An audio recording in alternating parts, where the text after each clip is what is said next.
ইতিহাসের ৮ নম্বরের একটা বড় প্রশ্ন আমরা যদি নিজের ভাষায় লিখতে পারি তাহলে কিন্তু আমাদের লেখাটা অনেক ভালো হবে এবং নাম্বার ওঠার সম্ভাবনাটা অনেক বেড়ে যাবে।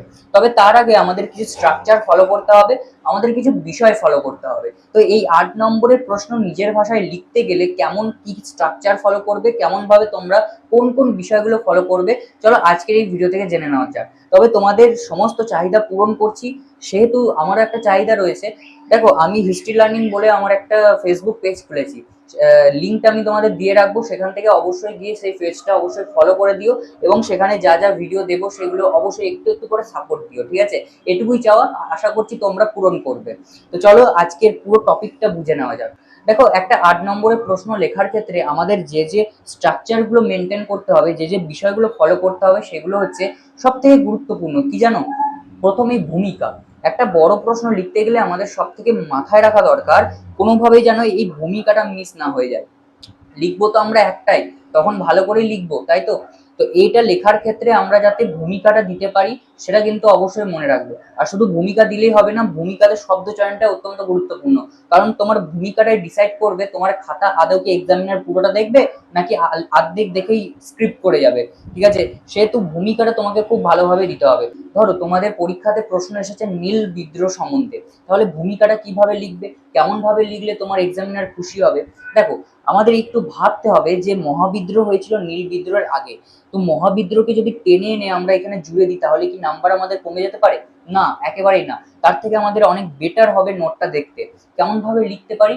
দেখো, এরকম ভাবে আমরা যদি লিখি যে মহাবিদ্রোহের শব্দ যেতে না যেতেই বা মহাবিদ্রোহের শব্দ কাটতে না কাটতেই শুরু হয়ে গিয়েছিল ভারতীয় নীল চাষীদের বিদ্রোহ, যথা নীল বিদ্রোহ।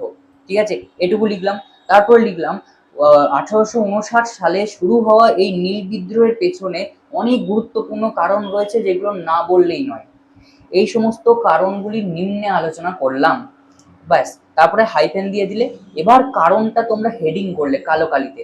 এবার কারণের ভেতরে যে যে কারণগুলো রয়েছে সেই কারণগুলো দিয়ে দেবে একেবারে বুদ্ধিমত্তার সঙ্গে। এখানে প্রথম পয়েন্ট দেবে আলোচনা, সরি, এখানে প্রথম পয়েন্ট দেবে তোমরা অত্যাচার, ঠিক আছে? প্রত্যেকটা বিদ্রোহ আন্দোলন যেগুলো ভারতের আগে শুরু হয়েছে, ভারতের স্বাধীনতার আগে শুরু হয়েছিল, সেগুলোর পেছনে একটাই কারণ আছে। সেই কারণটা হচ্ছে কোম্পানির বা ব্রিটিশ সরকারের অত্যাচার। তো নীল নীল বিদ্রোহ যখন সংগঠিত হয়েছিল তখন কোম্পানি ছিল, ঠিক আছে? এই নীল বিদ্রোহের সময় কোম্পানিদের যে অত্যাচার সেগুলো তোমরা তুলে ধরো, তাহলেই কিন্তু তোমাদের অত্যাচার পয়েন্টটা কমপ্লিট। তারপর পঞ্চম আইন, ঠিক আছে?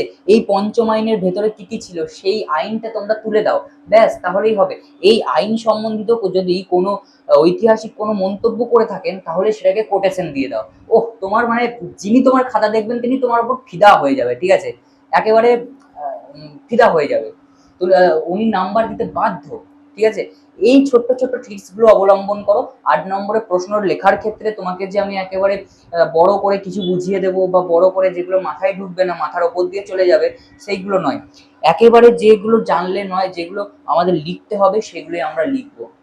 এর পরবর্তীতে সব থেকে একটা গুরুত্বপূর্ণ বিষয়, দেখো, নীল বিদ্রোহের বৈশিষ্ট্য দিয়ে দিতে পারে, আবার নীল বিদ্রোহের ফলাফলও দিয়ে দিতে পারে, ঠিক আছে? শুধু নীল বিদ্রোহ নয়, অনেকগুলোর এরকম রয়েছে যেটা বৈশিষ্ট্য রয়েছে আবার ফলাফলও রয়েছে। তো এই দুটোর মধ্যে কিন্তু অনেক ছাত্রছাত্রী গুলিয়ে দেয় যে বিদ্রোহ কোনটা আর ফলাফল কোনটা, সরি, বৈশিষ্ট্য কোনটা আর ফলাফল কোনটা। তো এই বৈশিষ্ট্য আর ফলাফলের মধ্যে কিন্তু অনেক ছাত্রছাত্রী গুলিয়ে দেয়। দেখো, বৈশিষ্ট্য হচ্ছে সেই বিষয়গুলো যে বিষয়গুলো তোমার মানে বিদ্রোহটার মধ্যে ছিল, যেমন নেতা নেত্রী, এগুলো হচ্ছে বৈশিষ্ট্য। প্রসার বিদ্রোহটার বৈশিষ্ট্য, ঠিক আছে? কতজন লোক এতে সামিল হয়েছিল এটা হচ্ছে বৈশিষ্ট্য।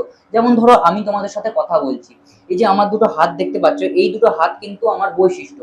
এই যে মুখটা দেখতে পাচ্ছ, এই মুখটা হচ্ছে আমার বৈশিষ্ট্য। এই যে দুটো কান রয়েছে, এই কানটা হচ্ছে আমার বৈশিষ্ট্য। তাই এইগুলো বৈশিষ্ট্য, ঠিক আছে?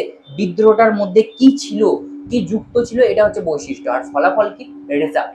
যে তুমি যে পরীক্ষা দেবে, তুমি পরীক্ষার পর কি মানে কেমন কি করলে, সেটা হচ্ছে তোমার ফলাফল। যেমন নীল বিদ্রোহের পরবর্তীতে নীল চাষীদের ওপর কেমন ভাবে মানে মানবিকতা সৃষ্টি হয়েছিল না নাকি অমানবিকতাই থেকে গিয়েছিল, এইটা হচ্ছে ফলাফল। বিদ্রোহটার পরবর্তীতে ফলটা কি হলো, ঠিক আছে? বিদ্রোহটার পরে কি কি কি পরিবর্তন এলো, এটাই হচ্ছে ফলাফল। ফলাফল আর বৈশিষ্ট্য কিন্তু কখনোই এক নয়, আকাশ পাতাল তফাৎ রয়েছে। তো এটা বুঝে কিন্তু বৈশিষ্ট্য আর ফলাফলটা লিখতে হবে।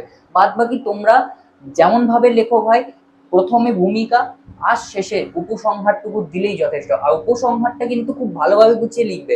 উপসংহারটা একটু এরকম ভাবে লিখলেও চলে যে উপরিউক্ত আলোচনা থেকে এ কথা স্পষ্ট হয়েছে যে নীল বিদ্রোহের সম্বন্ধে যা যা তোমরা উপরে লিখেছো সেগুলো ছোট্ট করে 2-3টে বাক্যে লিখে দেবে, তাহলে কিন্তু এক্সামিনার খুশি হবে। তোমরা এক্সামিনারকে যত কম খাটাবে না, এক্সামিনার তোমাদেরকে ততই নাম্বার মানে বেশি দেওয়ার চেষ্টা করবেন। আর যদি তোমরা খুব খাটিয়ে যাও, যদি এখান থেকে ওখানে এই পাতা থেকে ওই পাতাতে ঘুরিয়ে যাও এক্সামিনারকে, তাহলে কিন্তু তিনি বিরক্ত হয়ে যাবেন, নাম্বার তোমার কমেও যেতে পারে।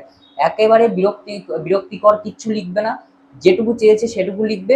আর যেমন ভাবে বললাম, ভূমিকা, উপসংহার আর এই কারণ, বৈশিষ্ট্য, ফলাফল, এই কয়েকটা জায়গা তোমরা ভালোভাবে যদি রাখতে পারো, 8 পাওয়ার থেকে তোমাকে কেউ আটকাতে পারবে না।